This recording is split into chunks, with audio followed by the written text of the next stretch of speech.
nós viemos aqui para buscar novos roteiros, nosso maior foco é a terceira idade, né?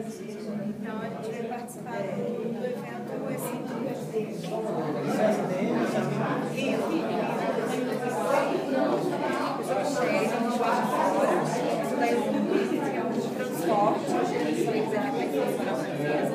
faz parte do como eu sou uma empresa que trabalha com transporte, a ideia é conseguir também aprender a montar roteiros. Fica uma empresa complementar de serviços. A ideia é essa, é aprender a montar roteiros.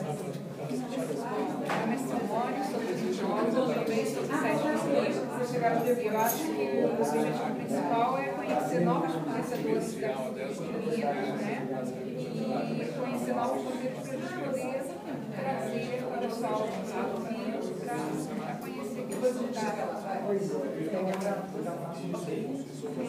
Eu sou a Débora, também trabalho no SESC lá no Rio de Janeiro, relativamente nova no SESC, anterior a isso trabalhei na CBC, e essa questão de criação de roteiro hoje no SESC é o que é mais interessante, né? A gente vem sempre buscando novidades e roteiros novos para poder solidificar, expandir e fazer com que o SESC lá como referência, né?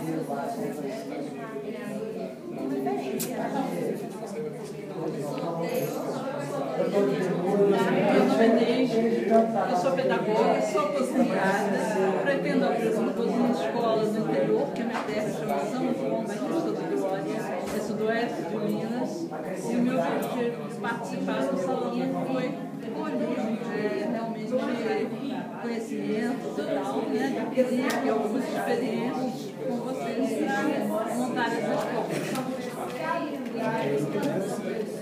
São João Batista do Glória, sintonizaram mais ou menos onde é? São João Batista do Glória? Não, na cidade das Cachoeiras. Minas Gerais. Empresa Rio Grande. Nós seguiremos a 050, sentido São Paulo, quase divisa com São Paulo, próximo a Passo. Ficou melhor?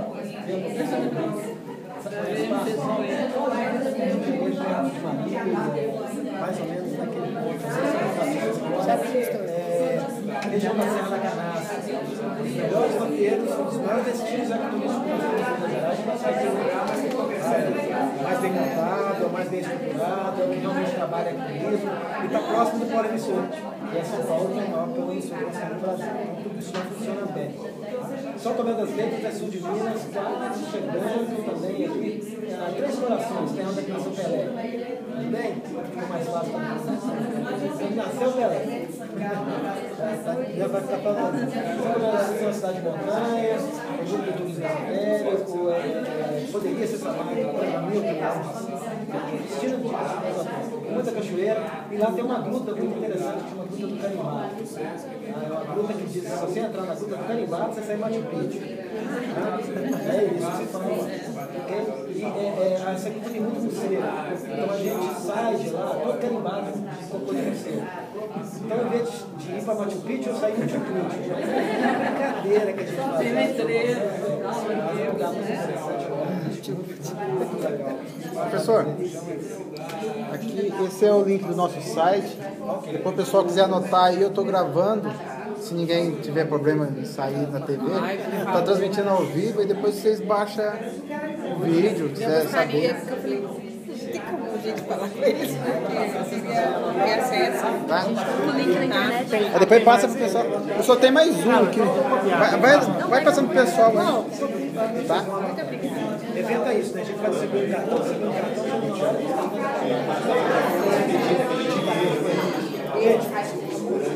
o foco, então, dessa questão nossa de organização, a gente não ficar só preso ao que é a agência de viagem faz. Tá? Até porque a agência de viagem, eu sou agente de viagem, pode dizer para vocês que a agência de viagem está mudando muito. Tá? Pode ver na internet, essa coisa da compra da passagem aérea direto para a companhia aérea, através da internet, está mudando um pouquinho o foco da agência de viagem. Tá? Então a agência de viagem está se reinventando, a gente está se reinventando para poder se adaptar a esses novos tempos. É uma realidade. Ainda não se sabe, a gente não tem uma fórmula mágica, não tem uma receita do bolo, tem se discutido muito isso, se o Alberto Galho vai ficar um consultor, se ele vai ser aquela coisa mais próxima do cliente, ou se ele vai ter um perfil na internet que aquilo vai gerar um negócio dele.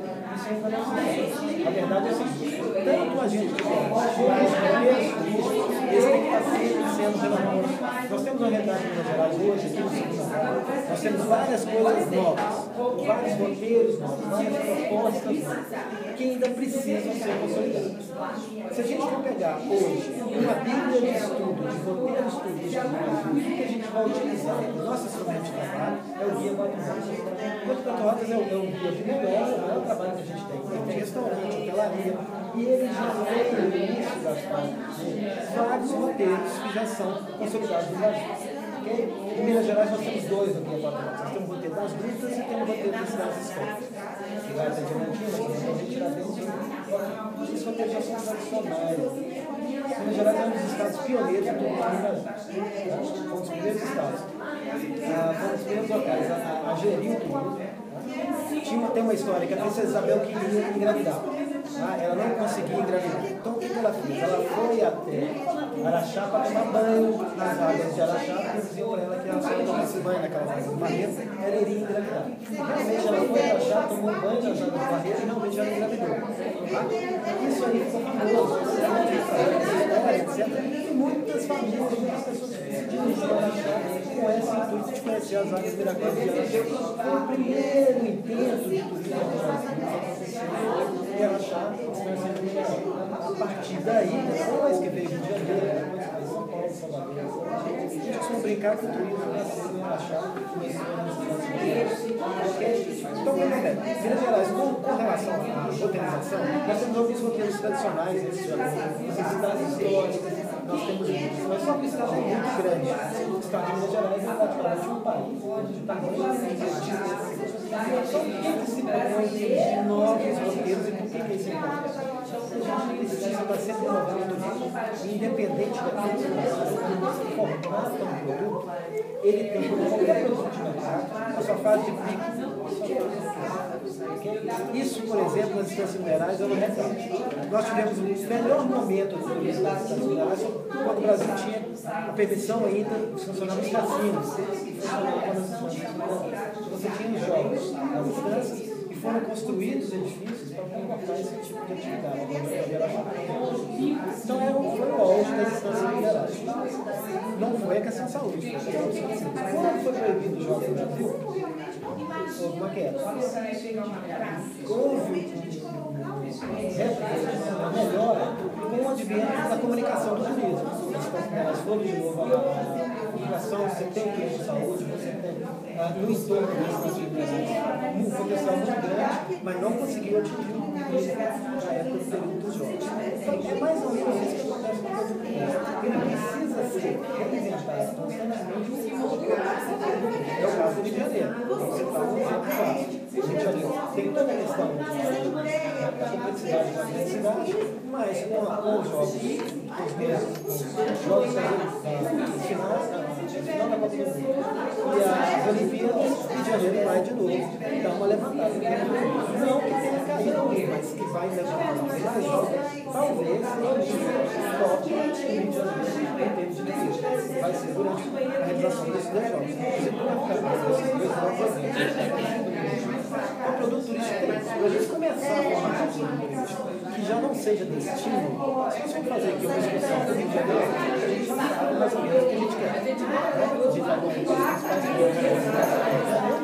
Cristo Redentor, praia, você pode colocar, agregar algum outro produto. Uma coisa diferenciada, por exemplo, de fazer turismo de observação de dados, você pode colocar o Parque da Tijuca, por exemplo, que é um parque nacional fantástico do Rio de Janeiro. Você pode colocar o Jardim, que eu acho que é muito bonito, você pode colocar um produto novo, que é o carro. Você está agregando mais valor nesse produto, mas você já tem. Quando a gente visita esse grupo, a gente consegue observar que nós temos vários produtos novos. O que é o produto? É o atrativo trabalhado para o turismo. O atrativo é o seguinte: descobriu uma nova categoria da gente. Ok, isso é um atrativo. Como que você chega lá? É difícil, o acesso não é fácil. Quem quer é dono dessa propriedade, como é que você vai entrar na propriedade para poder levar o grupo de turismo? Qual é o nível de segurança que você tem? Você não está entrando numa qualquer pedra na cabeça, quando você tem essa formação, você tem que fazer toda essa avaliação de como esse produto vai ser atrativo, vai ser transformado em produto. Acessibilidade nas primeiras pessoas. Como você chega lá? Se é seguro, mesmo que seja dentro do mesmo, você vai a pé, vai a cavalo, vai de jeep, ou você vai ter um acesso próximo, você vai pavimentar o acesso. Aí você vai ver que tipo de público você vai levar nesse momento. Começar a pensar no futuro.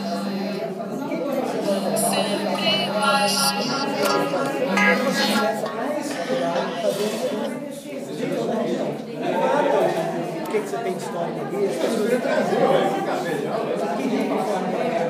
como é que a criança vai investir muito lá na série? Quando chove, porque aí é uma questão de risco, porque pode não estar chovendo aqui no verão, mas está chovendo lá nascente. A água vem de uma vez, a gente chama isso de nascente, a gente chama isso isso pode ser perigoso, você pode participar disso sem ter problema. É uma questão de segurança, você tem que fazer um levantamento. Que nível que vai ser? É uma cachoeira de top, é uma cachoeira muito bonita, é uma cachoeira de médio atrativo, é uma cachoeira boa para banho. Tudo isso vai fazer diferença na hora que você for classificar o seu atrativo, para colocar no seu roteiro. Ou seja, essa cachoeira que foi descoberta é uma das cachoeiras mais bonitas. Quando a gente subiu a cachoeira de Tabuleiro em Conceição do Maranhão, é a cachoeira maior cachoeira de Conceição, considerada uma das mais bonitas. Então ela ficou sendo na região da Serra do Cipó um produto de top, quando ele não era conhecido ainda. Quando ele foi conhecido, uma das primeiras coisas, mas é difícil acesso. Então você tem que ver o público que você vai trabalhar. A cachoeira de Santa Catarina é para ecoturismo. Ele não tem acessibilidade para pessoas, tem dificuldade para a locomoção. Ele não tem nenhuma lanchonete próxima. Ele não tem nenhuma hospedagem próxima. O seu carro chega ficando alto, você tem que descer o resto também e depois voltar. O caminho não é como pavimentado pela cachoeira, então você tem um mirante que foi construído para você observar a cachoeira. Quem não gosta de cachoeira pode ver a cachoeira e regressar. Isso é turismo. Se você quer você tem que participar. Você tem que ter uma participação, pelo menos chegar na pista. A água é muito fria, né? É gostosa, é delícia, mas só está esperando. Então, se você quer participar, se você quer interagir com você vai te convencional. E aquele que você gerar, sente as dificuldades de chegar lá, e esse é o turismo seja viável. Porque a maioria das pessoas aqui... Ô Dino, só te interromper um pouquinho, porque eu tô perdendo muita coisa que você tá falando por causa do barulho. Eu vou falar um pouco mais alto, eu vou atrapalhar isso aqui, mas eu vou falar um pouco mais alto. Não teria uma outra sala que a gente poderia ir? Pode também. Não tem. Nossa, uma pena, porque assim, a gente vê que você está seguindo uma linha de raciocínio excelente. Não gosto muito de falar mais alto, mas a gente não gosta de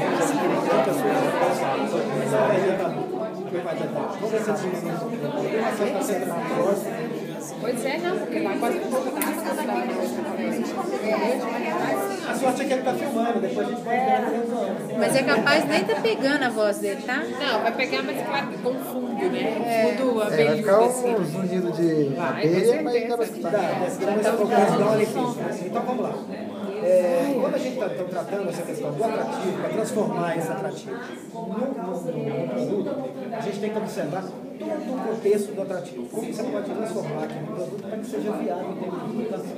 Então a gente faz o estudo das questões de dificuldade de acesso, as questões de segurança, o que tem no histórico daquele local, que você pode acrescentar no que enriquece, e aí você começa a trabalhar com a comunidade. Se a comunidade quer turismo, que tipo de turismo a comunidade quer, isso é importantíssimo. Se ela não participar, a gente fica uma coisa extra fora, não é isso que é interessante. Você tem que ter comunidade. Se for uma festa regional, se for um produto produzido pela comunidade, se for um atrativo da comunidade, tem que haver desenvolvimento da comunidade. Mesmo que seja um resort forte e você for construir um determinado local, tem que haver participação. Isso é importante hoje em todo tipo de turismo para gerar sustentabilidade. Isso aqui não for um objeto completamente estranho, não funciona na ideia que a gente tem do que é turismo hoje. Tá? A comunidade tem que participar, se possível ela tem que trabalhar. O mais difícil que isso seja. Okay? Isso não é só conceito hoje de ecoturismo, é conceito de sustentabilidade e todo o segmento de turismo hoje está trabalhando com conceito de sustentabilidade. Isso é importante. Então, se a gente tem a comunidade, se tem um bom estudo daquele atrativo, você tem condição de, inclusive, investir naquele atrativo. Se a prefeitura também se interessa, porque é importante, tá? O turismo ele tem um segmento nacional, ele tem a questão nacional, do Ministério do Turismo, está trabalhando os circuitos de organização, ele passa também pelo governo do Estado, que é o caso do segmento que está acontecendo hoje, passa também pelo município. O município tem que querer entender o que ele está fazendo em termos de turismo. Você tendo esse quadro pronto, você começa a preparar aquele atrativo, você vai melhorar a acessibilidade, você quer ele como seja um segmento de ecoturismo, então você vai ter acessibilidade, você vai continuar com a acessibilidade de turismo, porque você quer um número mais reduzido de turistas naquele atrativo. Ok? Essa é uma opção. Você quer transformar aquela coisa no atrativo de turismo. Então, não coincide com turismo de massa. Ecoturismo é um número reduzido de visitantes. Então, você tem o que se chama filtro de demanda. Os filtros de demanda é acesso. Se o acesso é difícil, com menos pessoas lá, você vai ter um número menor de pessoas naquele atrativo. Automaticamente, ele vai dar um retorno menor para quem está administrando aquele atrativo. Porque se você tem menos visitantes, você não tem aquela coisa da industrialização, ou seja, quanto mais eu vender, mais eu ganho. E o custo dele vai ser maior, o custo dele aumenta. Por isso, você visitar determinados atrativos já por isso o custo é maior. Você nos parques em Minas Gerais, por exemplo, como o Beachport, que você tem a sul de Minas, nós vocês de fora. Você tem limite de capacidade de carro, ou seja, você tem um número de visitantes reduzido para que o atrativo tenha menos impacto. Mas aí gera um conflito, né? Porque se a pessoa pagar mais e não tem um acesso adequado, não é uma forma. Porque você falou sobre demanda pelo acesso, não é isso? Filtro de demanda. Isso. Acaba que a pessoa pagou mais e ela não tem uma qualidade no produto. Se o perfil for o ecoturismo é o seguinte, ele imprima, você modifica o menos possível do meio ambiente natural. E é isso que o ecoturista quer. Ele quer um meio ambiente o menos modificado possível, ele quer essa sensação de estar visitando um atrativo o menos modificado possível pelo homem. Tá? Então é isso que ele gosta. Então ele não se importa em fazer uma trilha maior, ele não se importa em pagar mais e ter aquela coisa como que ele está preservado. Você deu um exemplo muito bacana que foi de Bitpoca, mas o Bitpoca, por exemplo, fez uma reestruturação no acesso deles agora que foi fantástico. Estou te falando isso porque assim, esse filtro de demanda pelo acesso, eu vou te falar que pra mim eu não tinha ouvido falar dele ainda. Sim, ele existe. A gente sabe que existe na prática, mas não formatado assim. E você pensar no acesso, dificultar o acesso, encarecer o coisa ao mesmo tempo, não sei, eu acho que é um pouco impraticável. Você cria a sensação. No Quênia foi feito o asfaltamento de determinados acessos a parques nacionais. Depois eles descobriram que aquilo não era ideal. Porque a pessoa, quando pensa em fazer um safari fotográfico em Quênia, ele pensa naquela coisa de estar pegando uma estrada de terra, de estar no Jeep Land Rover. Né? É essa sensação do turismo. Então, essa experiência do Quênia que a gente pode usar para nós. Tá? Essa sensação que o turista ele quer realmente que, olha, mínimo de pessoas vai vir aqui, então você vai estar o mais preservado possível. Mas é uma sensação de posse. Ele olha, isso aqui é super bacana, é meio meu. Né? Então é isso aí, eles podem pagar mais, porque essa é a sensação. Essa discussão acontece muito no Fernando de Noronha, principalmente agora. O parte do Parque Nacional de Fernando de Noronha foi terceirizado, então assim, está se cobrando uma taxa a mais. Além da taxa de permanência da ilha que você tem que pagar, você também tem que pagar para entrar nas praias.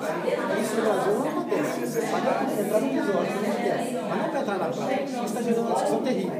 Isso no Ministério paga e não limita a quantidade de pessoas. Mas aí já é o filtro de demanda pelo preço. Mas aí se todo mundo resolver pagar e entrar, eu já tive a Bitpoca, eu não consegui entrar no parque porque tinha dado lá as pessoas. E é isso que você tem que você não pode pagar e tal. Tem que ser usado com antecedência. Se você tiver dinheiro, você pode pode pagar devagar. Deixa eu sair um pouquinho de Minas Gerais para te dar um exemplo, que esse é o exemplo show. Bonito. Bonito é o seguinte: o município de Bonito tem tantos atrativos, e o Itipoca também tem. O que ele faz? Ele limita a capacidade de carga de determinado atrativo, mas tem outros. Agora, se você for Bonito para visitar tudo do Lago Azul, e você não conseguir visitar do Lago Azul, que é o limite de capacidade de carga estourou, aí é complicado. Mas lá em Bonito é o seguinte: cada vez mais atrativos estão sendo abertos, por quê? Porque os municipais estão ficando cheios e Bonito está aumentando a fonte de pessoas sendo mais vezes, mas não dá fantástico. Estão sendo abertos outros atrativos. Eu já fui lá com eles, já tem atrativos novos, e eu já fiquei sabendo que tem outros atrativos mais novos sendo abertos. Então, a gente pode ter muitos atrativos no entorno que podem ser gerenciados. A mesma coisa é a Serra do Cipó. Fica todo mundo naquele núcleo. E aí não se expande no entorno. Quando você tem um parque, que seja estadual ou nacional, o foco fica para aquele parque. Mas se você desenvolve o turismo no entorno, a comunidade vai ganhar muito mais. Porque aí a comunidade vai poder cobrar e entrar no atrativo dele. E ele pode cobrar mais barato. O cara cobra R$10, R$5, para poder crescer a da É fora do municipal. E aí você vai criando uma estrutura no entorno. E aí vai virando uma coisa automática. Isso é interessante. Pelo menos no Bonito essa experiência deu certo. É o seguinte. Estive em Bonito a primeira vez. Saí de Campo Grande até Bonito e vi muito cerrado, vi muitos pássaros, vi muita coisa. Fiquei 2 anos e voltei. De Campo Grande até Bonito só vi sol. O cerrado foi embora. Então, se Bonito não tivesse preservado através do ecoturismo, agronegócio, gente, é um negócio violento no Brasil, somente no Centro-Oeste. Aquilo ali já tinha virado para a nossa pessoa. Então, a mesma coisa acontece com as nossas grutas em Minas Gerais. Se a gente não tem um processo de turismo nas grutas, agride. Qualquer visitação em gruta agride. Gruta é um ambiente muito sensível. Mas se você não tem a visitação turística, vai virar cimento. Porque mesmo o calcário que forma uma gruta para turismo, é mesmo para a fabricação de cimento. E essa realidade do Pedro Leopoldo, essa realidade é a realidade do Carlos Soares. A gente tem 3 grutas estruturadas para o turismo. 3 só. E são as mesmas, tem muitos anos. Exemplo que a gente precisa mudar, precisa abrir mais grutas de visitação para a gente melhorar a organização. A gente fazer mais trabalho. As grutas são também fechadas a visitação há muitos anos. Fechou e daí? Porque não tem estudo de capacidade de carga. Mas é só isso que dá. Aí ela fica desordenada, ela fica fechada ou está fechada. Isso tem que se pensar. Mas trabalhar o turismo tem que pensar. A gente tem que ter uma equação que funcione bem. Iniciativa privada e governo, os 2 polos têm que funcionar bem para que a coisa gere, para que a coisa flua. Senão no Brasil a gente não consegue funcionar as 2 coisas. Porque você cobrando muito imposto, nunca está funcionando mesmo. Desculpa, é sincero, o turismo é isso. Se você tem visitação do parque, por exemplo, todo o dinheiro que entra na visitação do parque do Sul, que é muito, é o parque mais visitado do Brasil, vai para o parque do ano. Aí, como é que ficam os outros parques? Você não vai incentivar o seu parque, você não vai querer uma visitação se você for no estado. Você vai querer se funcionário público. Se eu tiver muita gente visitando aqui, eu vou ter muito mais trabalho. E é assim que o pessoal pensa. Mas vou ter muito mais trabalho, e realmente vai dar muito trabalho, realmente o turismo é difícil, e o cara fica perdido aqui na trilha e eu fico com a responsabilidade do cara. Então, assim, a limitação é essa. Não é o cara que o obra foi feito em cima do estudo. Estudo do local para você ter a ideia de como você quer as pessoas visitarem atrativo, se não vai afetar a visitação do seu atrativo, a estrutura do seu atrativo. A partir daí, é pegar aquele produto, já sabor, e aí sim você vai fazer tudo com a gente de viagem, você vai fazer coleteria para divulgar para mostrar aquele atrativo, tirar realmente o produto e ele ir para a prateleira da agência de viagem. A agência de viagem, quando ela formata o produto, ela quer que aquilo seja um destino. A finalidade é o seguinte: pode ser ecoturismo, pode ser sucesso, pode ser. Mas aqui, tem a estrutura básica para ele levar o grupo. E ele sabe que ele vai levar o grupo com segurança. Tem que ter segurança. Por isso, quando a gente formata o produto, a cadeira pensa então, algumas questões que são importantes para você. Qual que é o município básico onde você vai montar o seu roteiro? Seja ele para trás, qualquer segmento. Onde que seu grupo vai ficar? Hospedado. Mesmo que ele fique numa pousada fora do município. Qual que é a estrutura do município? Ele tem atendimento de saúde, caso você tenha algum problema, tem farmácia. Você pode não ter ali no distrito de Conceição de 24, mas você vai ter em Lima do Ar. Se você precisar, você pode buscar lá, é o município mais próximo, o maior. Você pode não ter em São Camilo das Letras, mas você tem em Três Corações. Se você tiver uma acidente, se você tiver pensar como é que você vai resolver. Quando o agente de viagem formar o roteiro, ele pensa que vai ser mais fácil ser vendido. Quando o guia de turismo pega o roteiro para poder trabalhar, ele vai pensar nas dificuldades. Ele tem que ter uma leitura e falar, como é que eu vou trabalhar? O guia de turismo é um excelente formador de opinião.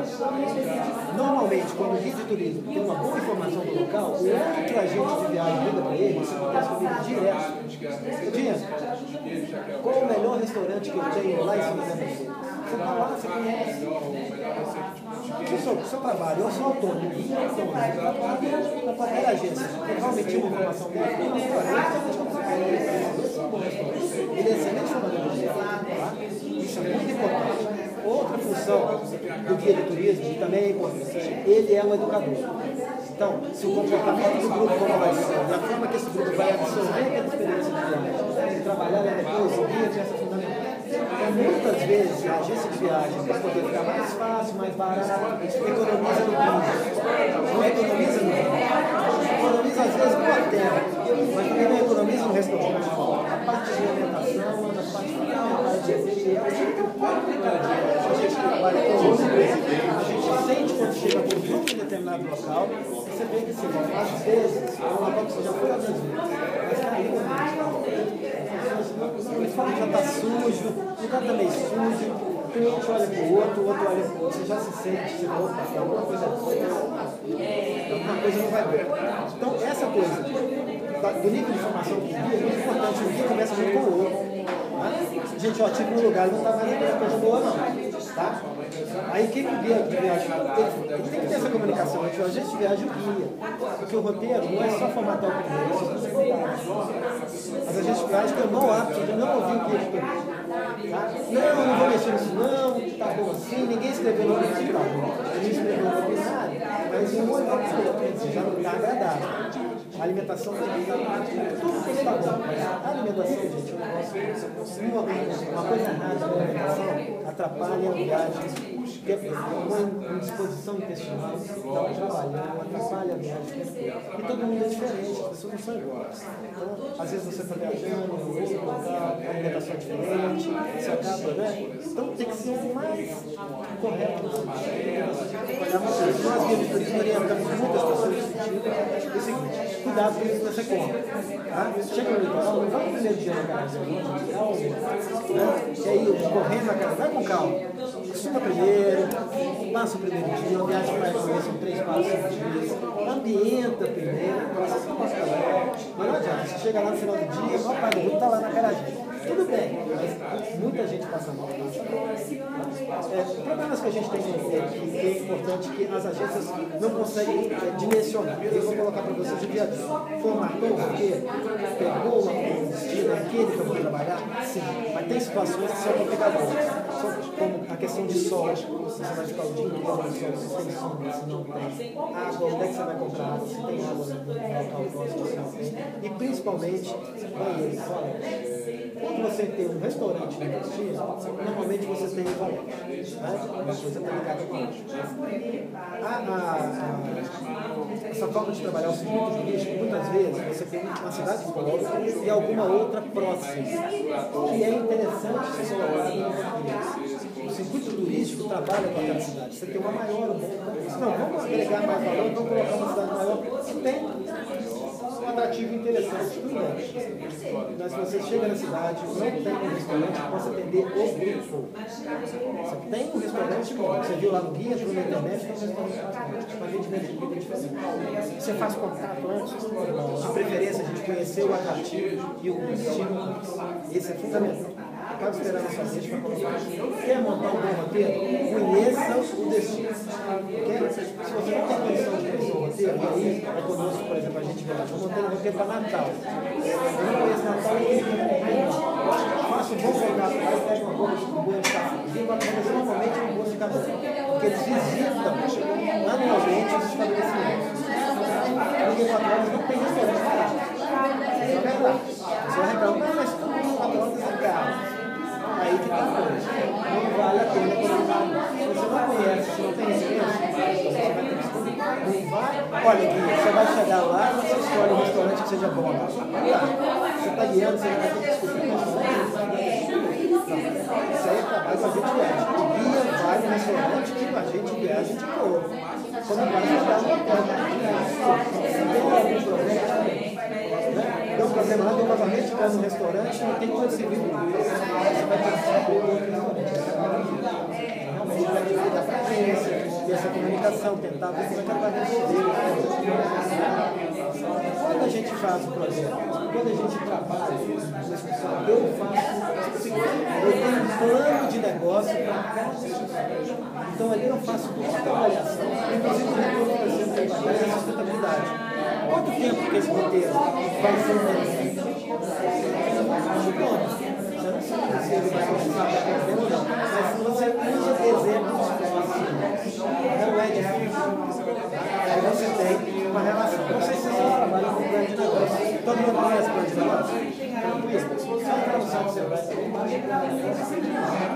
Normalmente as agências fazem plano de negócio para a agência. Eu trabalho com plano de negócio para a agência. Além da roteirização, de fazer o roteiro, qual graça que eu vou vender isso? Às vezes eu revejo os planos de negócio que eu fiz, olha, eu começo a fazer papo. Não, isso aqui não vai dar certo. Eu vou pensar isso é melhor. Não mostra que eu chego, eu termino, mas o meu plano de negócio. Eu começo a trabalhar outras coisas. Eu reavalio esse plano de negócio. Eu vejo que eu já vi gente que eu estou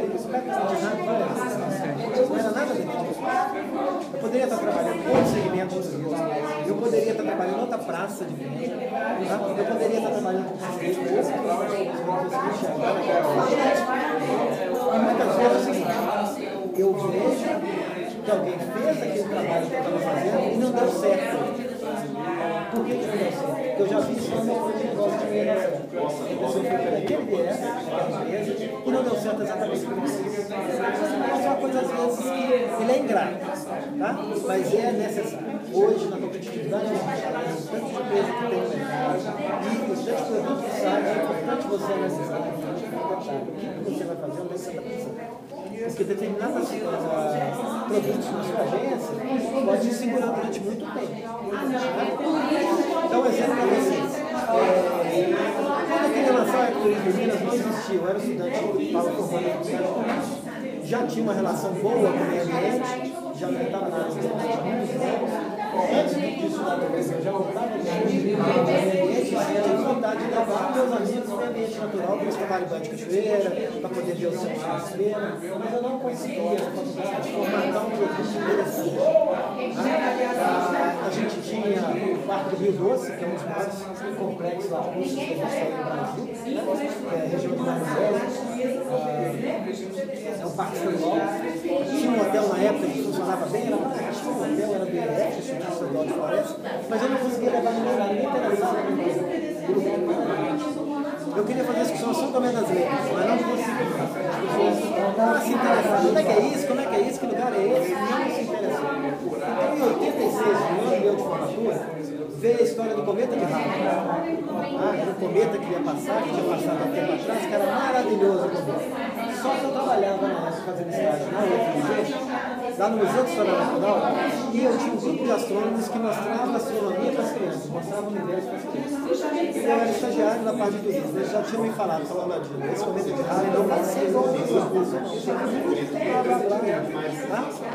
não vai ser a mesma coisa, mas eu imaginei o seguinte, não vai ser, mas isso é um gancho. Eu fiz um cartaz com uma amiga minha, fazer muito bem desenho, e falei o seguinte, gancho é uma inscrição sobre as letras, uma inscrição a Rio Doce e uma inscrição a Cidade de Setembro para ver o cometa de Halley. E o mote da inscrição é o seguinte, nós vamos invadir seu cometa. Está passando aquela música, nós vamos invadir sua praia, aí nós vamos chamar essa, vamos invadir o cometa. Gente, todas as 3 inscrições saem, lotadas, e a partir daí eu comecei a trabalhar com isso. Nem tinha esse nome, a gente nem chamava de autoturismo. Depois que a gente foi formatando o nome. Então, eu pegar um trecho, uma coisa, agora essa peça São Tomé das Letras, nós não vimos 90 mil, a lua era lua cheia, semana passada, era a lua tão bonita. A lua enorme, você não viu o céu. Você viu a lua, era tão bonita. Não, falei, isso aqui é maravilhoso. Então, você consegue agregar outros produtos uma coisa, às vezes, de marketing. Então, a gente tem uma oportunidade agora de conteúdo. Eu vi uma pessoa hoje de manhã conversando comigo sobre uma pousada na Serra do Cipó. E ele veio me perguntar, você está construindo uma pousada na Serra do Cipó pequenininho, longe daquele grupo, né? O grande grupo da Serra do Cipó. Eu consigo levar turistas estrangeiros para pousar? Eu falei, talvez não, mas vai se falar tanto de turismo, vamos discutir tanto turismo, vai ser tão legal essa coisa de turismo, todo mundo vai despertar para isso que você vai ter o seu turismo em cima da mesa. E acho que isso é importante.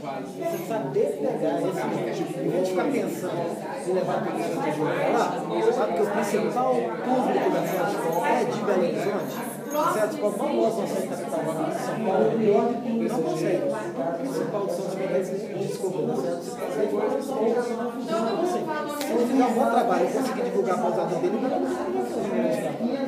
mas ele vai ter que trabalhar melhor a região dele. Ele tem que, além de ter a pousada dele, criar roteiros na região, passeio acabado, passeio, caminhada, cachoeira, para divulgar o negócio dele de maneira mais o roteiro turístico não é só você trabalhar aquele produto da agência de viagem. De repente a gente vai parceiro dele, vai vender aqui direto no site. Porque para mostrar, se ele quiser fazer, quem está pensando em fazer, caminhar, cavalo, o melhor caminho para ele vai ser esse. Você vai poder entrar e ver o que ele está fazendo. Ele tem uma beleza cênica lá muito boa. E é desconhecido ao outro lado da Serra do Cipó. Você está do lado dos Pinhais e ele está do outro lado da Serra do Cipó. Ele vai ter que criar mecanismos para ele poder vender. E a imagem para ele é positiva. Então não adianta muito a pessoa do outro lado do telefone falar, o lugar é lindo. Vai ter que ter um site bem construído, ele vai ter que criar uma comunidade de postos e falar, olha, vá lá conhecer a pousada em Fechados, que é tudo, lá chama Fechados. Vai lá conhecer Fechados, lugar super bacana, um novo monte da Serra do Cipó. Gente, o boca a boca, a ideia principal da Serra do Cipó. Internet, você tem rede social, você tem folheteria, bacana, mas o boca a boca é o principal. Por que o SESC consegue vender tão bem os produtos do SESC porque tem um grupo já pronto para poder, que gosta das coisas do SESC, que gosta das coisas do SESC, e uma coisa para outra, também terceira idade. Tá? Viaja, vai lá conhecer o SESC Copacabana, que é muito bacana. Isso aí é o eu trabalhei com o SESC há 15 anos. Eu tive uma possibilidade muito grande com essa terceira idade. Caldas Novas, na mãe, só vai com a mesma turma, com a mesma gente. Eis o cliente fiel. Se o cliente hoje ele não é fiel, hoje a terceira idade é um pouco. Então, quando você pensa na valorização do produto, você pensa quem é o seu público. Não é só segmento, é o perfil. Então, se a gente pegar hoje no IBGE e olhar o mapa da população do Brasil, a gente vai ver que a maior parte da nossa faixa etária está com 30 anos, 25, 30, 35 anos. 35 vai estar com 45, daqui a 15 anos já está com 50. Então, daqui a pouco, a faixa etária só está ampliando. Então, a terceira idade, ela além de ser um bom público, ela vai ser um maior público. Se a gente está pensando em formatar um produto com sustentabilidade para frente, nós temos que pensar nessa faixa etária. Tem público que é. Se a gente pensar, gente, em Ouro Preto, quem que vocês imaginam que é o segmento? Qual que é o principal segmento que visita Ouro Preto? A opinião de vocês? Fiquei sabendo que agora eles estão explorando o turismo de casamento, né? Fiquei sabendo, né, religioso, não? Porque Porque a tendência é o estoque. Mas a gente tem o outro segmento de turismo, que é o segmento que eles chamam de intercâmbio. Na verdade, é o turismo de estudante. Ele ainda tem esse nome de intercâmbio, mas aqui em Minas Gerais tem um chamado turismo pedagógico. São Paulo eles chamam de estudo meio. Então, você chegar lá em São Paulo e falar que você está trabalhando com turismo pedagógico, uma vez em São Paulo, vender Minas, falei em turismo pedagógico, a diretora falou, não fala isso aqui não. Porque estudo meio. Ninguém quer mandar estudante para fazer turismo. São Paulo conhece como que? Mando estudo do meio. Estudo do meio. Então lá eles saem do estudo, que é um ótimo turismo pedagógico. Você tira os estudantes da sala de aula para poder vivenciar fora da sala de aula. Esse é o principal perfil, o principal segmento de educação. É o público que está lá constantemente, num número muito grande. Não que siga aquela questão do turismo de pernoitar, mas eles vão normalmente, passam o dia e voltam no mesmo dia. Então o que precisa ser feito? Um trabalho dentro do município para você conseguir melhorar o atendimento desse público. Eu sou guia, então eu estou dentro do ônibus, eu levo os estudantes para lá. A primeira igreja que eu visito, eu acho, tá, beleza. Você vai para a segunda, nossa, eu digo, igreja de novo, museu, eu gosto, nós já visitamos mais um, não existe. Tem outra coisa, não, o que é? Essa geração hoje, gente, ela é interativa, o negócio ela tem Então, se a gente for pensar no nosso destino, a gente tem que começar a pensar nisso, pensar que tem que criar interatividade. Os museus são os mesmos, tem 10 anos, as igrejas são as mesmas, tem 300 anos. O patrimônio mas tem que criar mais metodismo para trabalhar melhor. Tá? Então, me desculpe, a reforma que fez aqui na Gruta da Lapinha criou um museu bacana, tá? Muito bem trabalhado, com as obras do jogo, etc., mas não tem interatividade. Ele é novo, mas não tem. Ele tem um vídeo, mas ainda não tem. Uma TV que a gente possa interagir, que possa fazer umas viagens videológicas. Isso é que esse público quer. Como você vai trabalhar com facilidade? Você quer trabalhar escudo? Tem que criar acesso. Se você tem um hotel, tem que ter um hotel. Como é que você tem um hotel da facilidade com 4, 5 pavimentos e não tem jeito? Na verdade, se você tem um restaurante, tem que ser plano. O toalete, tem que ser plano. Um dia você vai 2, 3 pavimentos, tem facilidade. Mas você, no hotel, a acessibilidade é para você pegar o barato, não? Não, depende. Você pode conseguir ter 4 pavimentos sem elevador. Sim, rampa de acesso. A rampa é mais que o cadeirante. A facilidade continua sendo difícil do mesmo jeito, mas se você subir na idade. Então o que a gente faz? A gente roteiriza terceira idade sem a opção de elevador no hotel. Quando colocar todo mundo no nível baixo. Você tem que avisar o seu hotel.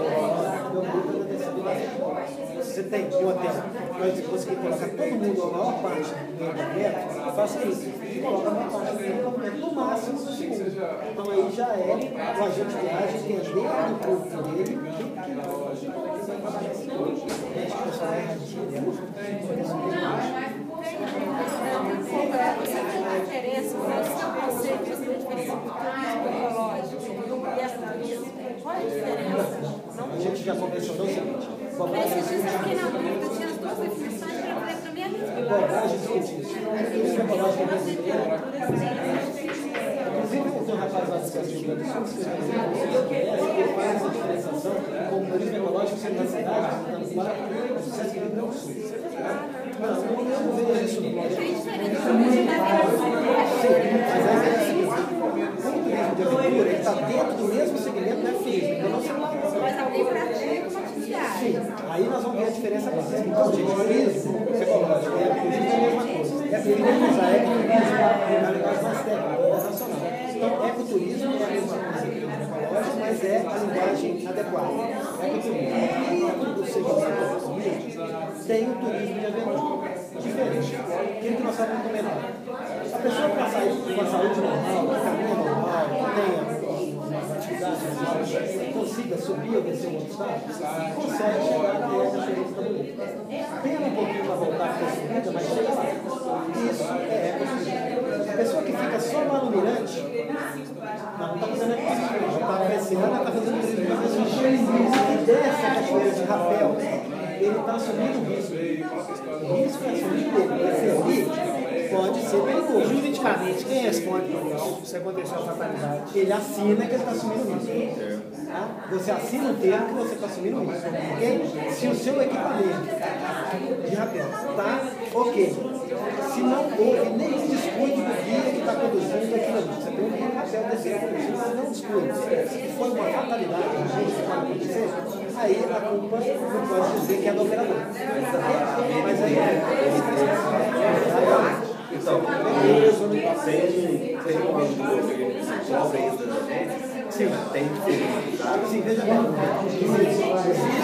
A BNT tem uma regra para cada tipo de atividade que até de ecoturismo. E a BNT é de ecoturismo de longa distância. Tem uma regra que é você seguir aquilo ali, você está sendo prudente. Porque no caso de um tribunal, no caso de uma operação, você fosse lá, eu sigo as normas se houve aqui uma fatalidade. Agora, aqui no caso para o operador, por isso que se chama de a certificação do rapel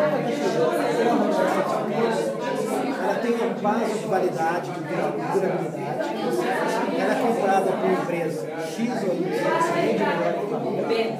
tudo é certificado. Aumenta o preço? Aumenta. Mas você começa até para você acabar, já tem a BNT. Só para entender, porque eu não escutei direito. A questão, a BNT, ela tem a norma de procedimento de cada atividade, de várias atividades. A norma de, não só do material, como o procedimento também. Inclusive do condutor, do condutor para atividade de longa distância. Para longas caminhadas, existe gente até a BNT para dificuldade de ter, colocando dificuldade, etc., com cálculo matemático. Para você colocar no seu roteiro na hora que você faz o roteiro de algo. Tem vários créditos, né? Exatamente. Trilha, difícil, fácil, média, existe uma regra da BNT para isso. Você poder fazer o seu cálculo. Agora, isso varia de acordo com as pessoas, gente. Cada pessoa tem jeito. Existe uma questão científica teórica. Agora, se você é um fumante com fumaça, não adianta. Gente, pode ser fácil, você vai comer, né? Então, quem fuma, por exemplo, para de fumar e faça aquilo. Vai de giro, o pessoal também nas redes. Só também uma pergunta para uma dúvida que eu queria agora aqui. Há 10 anos atrás, eu participei uma vez de uma palestra, não sei se vou fazer ainda, mas na época o rapaz ele definiu o seguinte, ele falava que ecoturismo era um turismo que tinha uma certa organização. E o turismo da aventura é um turismo que não tinha organização, um turismo que nem o tipo que eu faço, né? Que você corre o risco de sofrer um acidente, mais ou menos isso. Não necessariamente. Até porque se existe uma BNT para rapel, se existe uma BNT para espeleologia, se existe uma BNT para rafting, né, do Rio, se existe uma BNT justamente para organizar. Então, hoje, com as BNTs, o turismo de aventura está mais organizado que o turismo. A verdade é essa, porque o ecoturismo, mesmo em algumas situações, a gente não tem. O que a gente deveria discutir com o ecoturismo, que eu acho que é muito importante, qual a educação ambiental que o guia de turismo ou o condutor vai dar para o visitante, porque ele vai sair dali com conhecimento. Ou seja, você fez uma trilha pequena entre o distrito que você está até a Cachoeira do Tabuleiro. E ali você mostrou para as pessoas várias espécies da flora e da fauna que só tem ali na Serra do Cipó. Então, o trabalho de educação ambiental. Fala, gente, isso aqui é importante, só tem aqui, essa serve para isso aqui inclusive é usado para medicina, isso é usado para aqui. Eles dizem constantemente não sei nada. O nativo que está ali, a pessoa que está ali, sabe tudo mais do que ele. Não é? Então é importante a gente ter não só o guia, como o condutor do local que você vai fazer o guia, porque ele vai estar junto com você, você vai estar criando emprego, você vai estar agregando valor ali à comunidade daquele roteiro, que vai começar a valorizar aqui, em vez dela destruir e cortar a árvore para fazer carvão, vocês vão entender que o ecoturismo é muito mais duradouro, porque a árvore cortou, fez carvão, acabou. Aquela espécie animal extinguiu, extinção da sempre. Então, o ecoturismo é uma coisa que continua, se for sustentável, vai sempre. Então, é isso que a gente mostra para pessoal. Você vai destruir essa gruta, acabou. Vai virar cimento, você vendeu, acabou. Agora, se você tentar trabalhar com ecoturismo, você vai ter diferente de muitos anos. Quantos anos que a gruta de Maquiné existe gerando receita? Mais de 30 anos. Se virar cimento, eu te digo cimento. Essas são as diferenças do ecoturismo ou do ecoturismo. uma questão da produção imediata. Só que o cimento, a China está precisando de sucesso. Está crescendo de uma maneira desordenada. Então, se você vender isso aqui, ganhar dinheiro. O Brasil está comprando cimento da China. Está produzindo muito ferro, minério de ferro. Nós temos um tipo de vegetação de Minas Gerais, que é o campo rupestre. O campo rupestre é aquele que nasce na rocha, né, uma vegetação de rocha, acima de 800 metros. Aí é o campo rupestre. Ele é todo adaptado para crescer na rocha. Né? Fica lá praticamente sem água, durante 6 meses, então ele é todo adaptado. Então você tem uma porcentagem de endemias nesse ecossistema enorme. Aqueles vegetais que só existem ali, ok?